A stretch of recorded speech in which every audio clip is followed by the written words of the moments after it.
ሊጠብቅ ይገባል። እኛም ቢሆን ልንጠብቀው ይገባል። ምን ተፈጠረ? ቲና እሱን ልታጠፋ ቆርጣ ተነስታለች። አዎ እንንገረው ወይስ? እንዴ ከነገርነውማ ቀድሞ ይገላትና ወንጀል ውስጥ ነው የምንገባው። ሌላ መፍትሄ ማሰብ አለብን።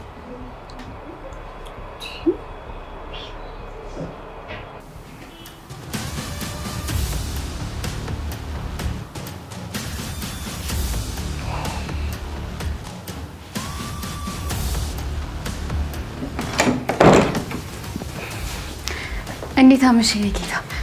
ጌታሽን ሄድሽ የምትፈልጊበት ትፈልጊያለሽ።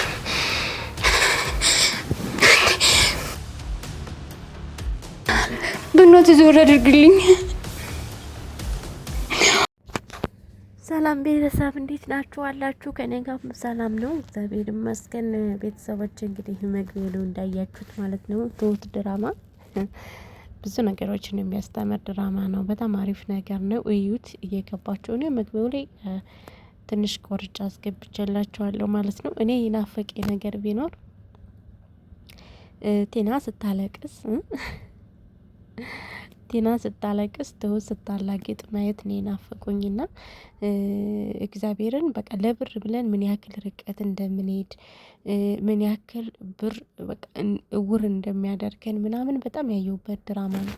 እኔ ትሁት ስንት ጊዜ ነው አባባን ያዳነቻቸው ከሞት ከብዙ ነገር። እስካሁን እንግዲህ ቲና ሽማግሌውን ለመግደል ለመጣል የማታረገው ጥረት የለም።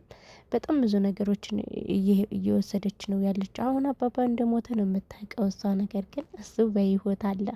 በጣም ነው የተሸወደችው። ሁልጊዜም ትሸወዳለች እሷ። ግን እነሱ ያው ሽማግሌው አጠናክሮ ስራውን መስራት ስላለበት ነው እስካሁን ድረስ ታሞ ራሱ እንደዛ እየተሰቃየ እንድታቅ ያላደረጋት ማለት ነው። ነገር ግን አሁንም በቃ ለዚህን ያክል ሰው ሲሞት እንዴት እንደሚያስደስታት ለብር ብላ እንዴት ምን ያክል ርቀት እንደሄደች የሚያሳየን ድራማ ነው። እውነት በጣም ከባድ ነው። በዚህ ልክ ሰውን እንጠላለን ብዬም አላስብም ነበረ።